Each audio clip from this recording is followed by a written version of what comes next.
ഞാൻ ആലോചിക്കുകയായിരുന്നു ഈ ബിഗ് ബോസിൽ ഈ ആദിലേനെയും നൂറേനെയും എന്തിനാണ് കൊണ്ടുവന്നിരിക്കുന്നത്. അവർക്ക് എന്താണ് ഇത്ര പ്രത്യേകത ഉള്ളത്? ശരി, അവർ ലെസ്ബിയൻ കപ്പിൾസാണ്, ഇതാണ് ഒരു പ്രത്യേകത. അങ്ങനെയാണ് ഗേ കപ്പിൾസ് ഉണ്ട്, അങ്ങനെ ഒരുപാടുണ്ട്. എന്താ പറയുക, ഒരുപാട് കപ്പിൾസ് നമ്മുടെ ഇടയിലുണ്ട്. അവർക്കൊന്നും ഇല്ലാത്ത എന്ത് പ്രത്യേകതയാണ് ഇവർ തമ്മിലുള്ളതെന്ന് എനിക്ക് മനസ്സിലാവുന്നില്ല. ഓക്കെ, ഇവർ കൊണ്ടുവന്നു, ശരി, ഓക്കെ.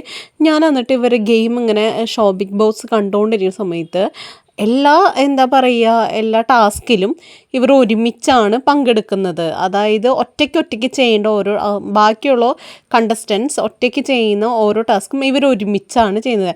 ഒരുമാതിരി മാട്രാൻ സിനിമയിൽ സൂര്യ ഒട്ടിപ്പിടിച്ച സൂര്യ ഉണ്ടല്ലോ, അവർ ചെയ്യുന്ന പോലെ ഒരുമിച്ച് ഇവരതുപോലെ ഒരുമിച്ച് ജനിച്ച, അതായത് ദേഹത്തിൽ പരസ്പരം ഒട്ടി മാട്രാൻ സിനിമയിൽ സൂര്യനെ പോലത്തെ വ്യക്തികളാണ് എന്നുണ്ടെങ്കിൽ ഓക്കെ, ഇവരെ ഓക്കെ നമുക്ക് അംഗീകരിക്കാം. ഇവർക്ക് ഒന്നിച്ച് നടക്കാനേ പറ്റൂ, ഒന്നിച്ചിരിക്കാനേ പറ്റൂ, എല്ലാം ഒന്നിച്ചവർ.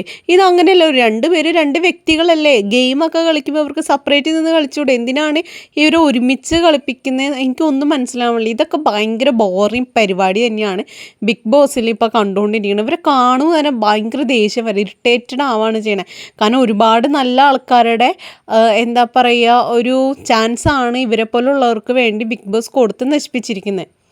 ഇതിനെക്കുറിച്ചുള്ള നിങ്ങളുടെ അഭിപ്രായം ഒന്ന് ജസ്റ്റ് ഒന്ന് കമൻറ്റ് ചെയ്യട്ടോ.